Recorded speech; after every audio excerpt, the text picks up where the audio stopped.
Olá pessoal, bom dia, boa tarde, boa noite a todos os senhores. No vídeo de hoje nós vamos continuar o estudo da prova testemunhal. Eu vou falar hoje a respeito da intimação da testemunha, como que ela, testemunha, toma conhecimento do dia, do horário e do local onde deve comparecer para prestar o seu depoimento. Nós estamos tratando da tutela cognitiva, do procedimento comum da tutela cognitiva. Já passamos por diversas etapas desse procedimento, estamos agora na instrução probatória, na fase de instrução probatória. Já falamos sobre a teoria geral das provas e de diversas modalidades, provas em espécie, e agora estamos falando da prova testemunhal. Na prova testemunhal, nós já tratamos de diversas considerações a seu respeito. Já vimos, inclusive, que a prova testemunhal, o depoimento da testemunha é considerado um munus público. Está aí o artigo 463, tratando o depoimento prestado em juízo pela testemunha como sendo considerado um serviço público. Nós já comentamos, em outra passagem também, a previsão do parágrafo 5º do artigo 455. Artigo 455 que nós vamos tratar hoje, aliás, mas quando nós tratamos lá atrás das características da prova testemunhal, eu justamente lhes disse que a prova testemunhal é um munus público, é considerado um serviço público, daí que há a previsão em lei da possibilidade da condução coercitiva. Parágrafo 5º do artigo 455. A testemunha que intimada, nós veremos a forma pela qual ela é intimada justamente hoje, se a testemunha deixar de comparecer sem justo motivo, sem motivo justificado, será conduzida, condução coercitiva, com força policial, inclusive, chamada condução sob vara, e responderá pelas perdas do adiamento. Então, esse terreno, essas considerações nós já havíamos feito. Hoje nós vamos continuar tratando do artigo 455 e das formas de intimação da testemunha como adiantado. Então vamos lá. Artigo 455 do CPC. Cabe ao advogado da parte informar ou intimar a testemunha por ele arrolada do dia, da hora e do local da audiência designada, dispensando-se a intimação do juízo. Então percebam que a regra passou a ser a informação ou a intimação por meio do próprio advogado da parte que indicou, que arrolou a testemunha para prestar o depoimento em juízo. Incumbe, portanto, a parte, representada por seu advogado, informar ou intimar a testemunha a respeito do dia, da hora e do local em que deve comparecer, dispensando-se, portanto, a formalidade de intimação por parte do juízo. Esta é a regra geral. Nós vamos complementar esse estudo vendo em quais casos que o juízo vai intimar e a distinção entre informação e intimação por parte do advogado. Eu quero só recordar com os senhores, em um aspecto mais amplo, lá da teoria geral do processo, que essa possibilidade, essa regra do advogado intimar a testemunha, isso atua no sentido de um processo cooperativo, como eu tratei com os senhores aqui em diversas passagens.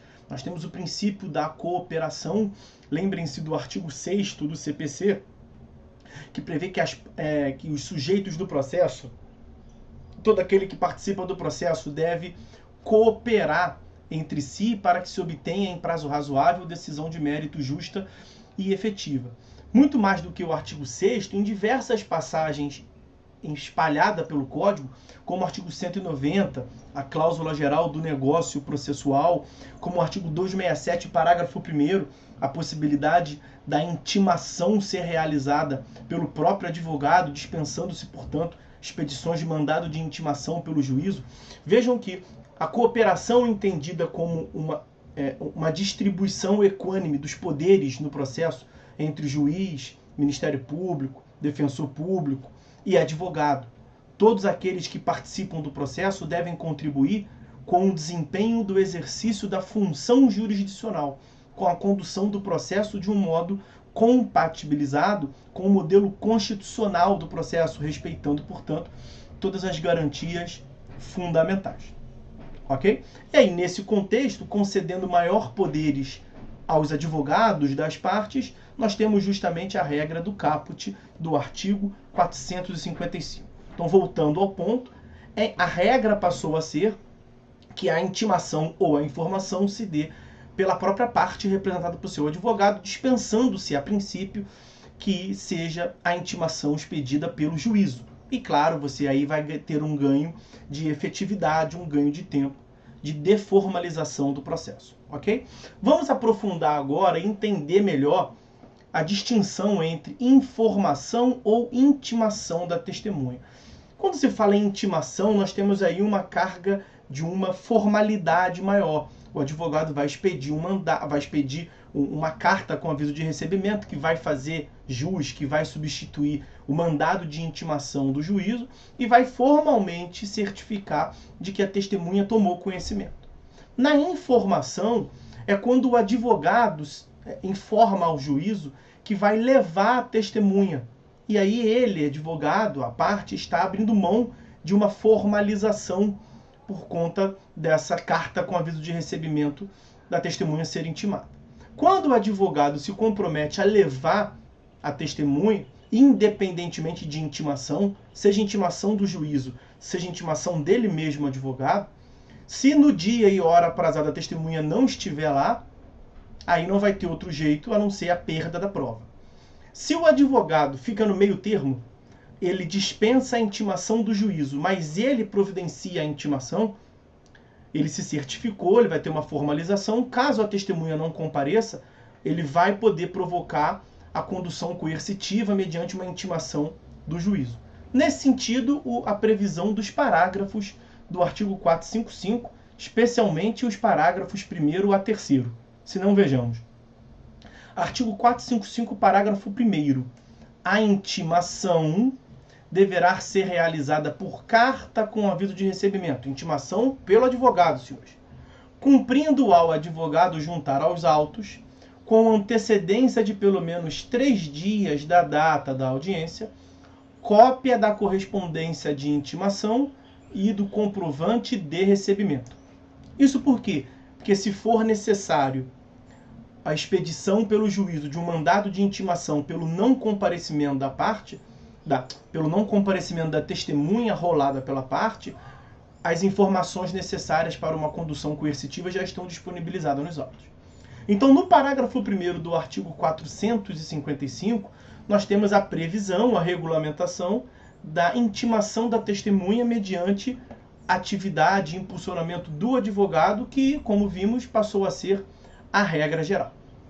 Parágrafo 2º do artigo 455. A parte pode comprometer-se a levar a testemunha à audiência. Olha aí, ó, independentemente da intimação de que trata o parágrafo 1º. Então aqui ele vai ter informado, né? O advogado da parte vai meramente informar a testemunha, porque ele se comprometeu de levá-la.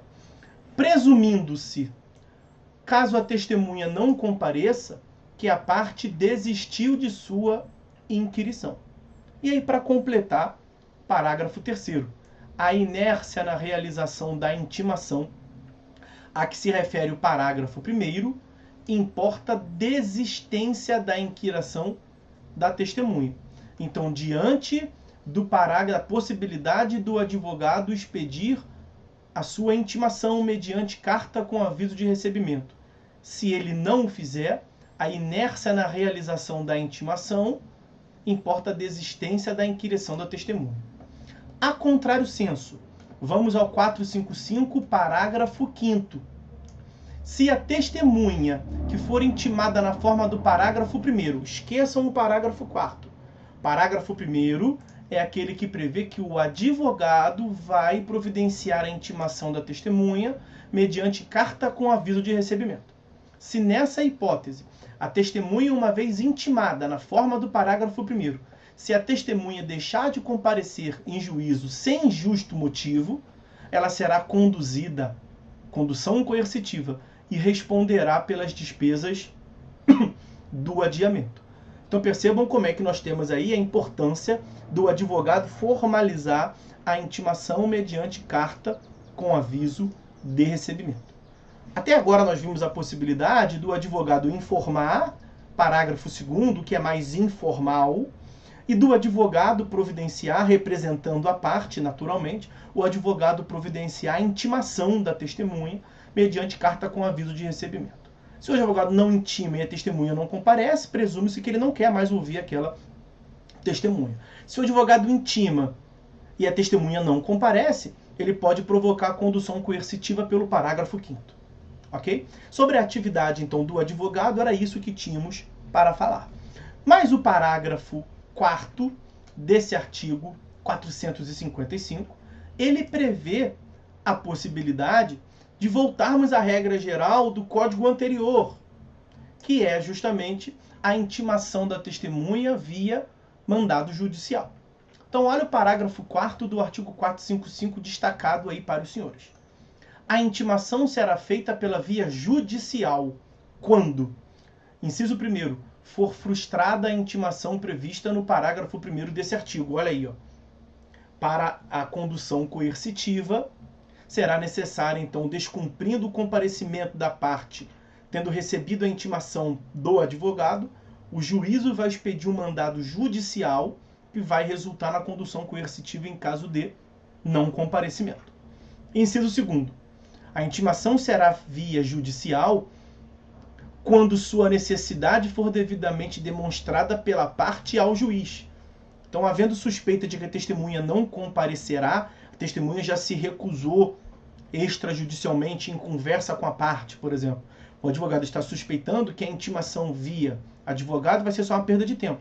Então, ele pode demonstrar isso, peticionar em juízo e pedir que de início se dê mandado judicial logo de início antes da sua tentativa, que ele supõe que será frustrada. Inciso 3º. A intimação será judicial, a intimação da testemunha será judicial, quando figurar no rol de testemunhas servidor público ou militar, hipótese em que o juiz o requisitará ao chefe da repartição ou ao comando do corpo em que servir.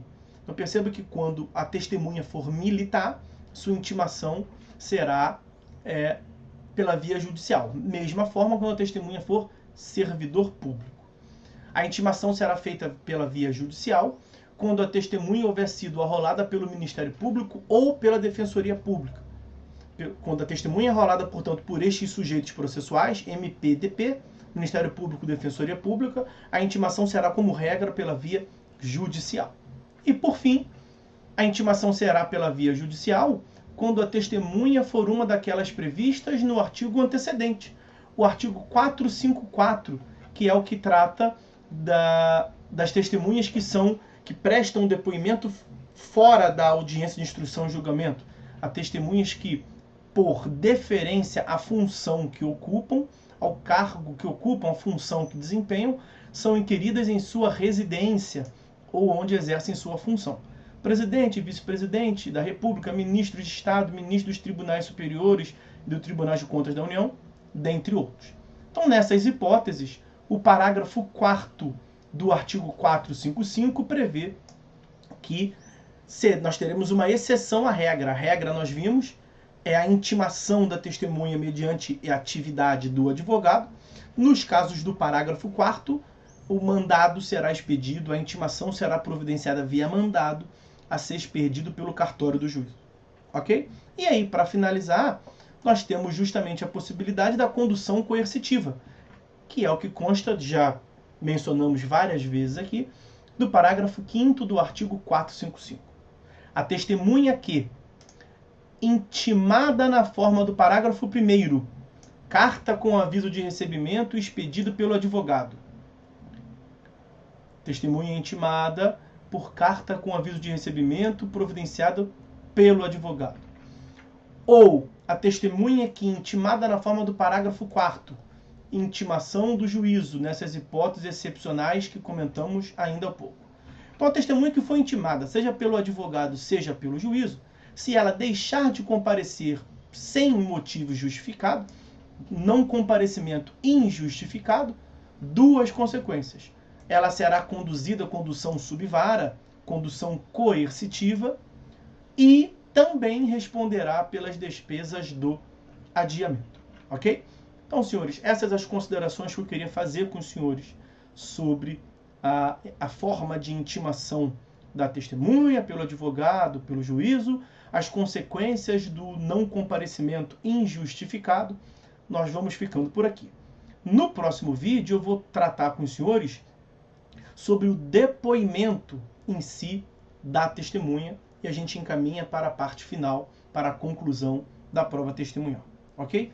Senhores, é isso então. Fiquem todos com Deus e até a próxima.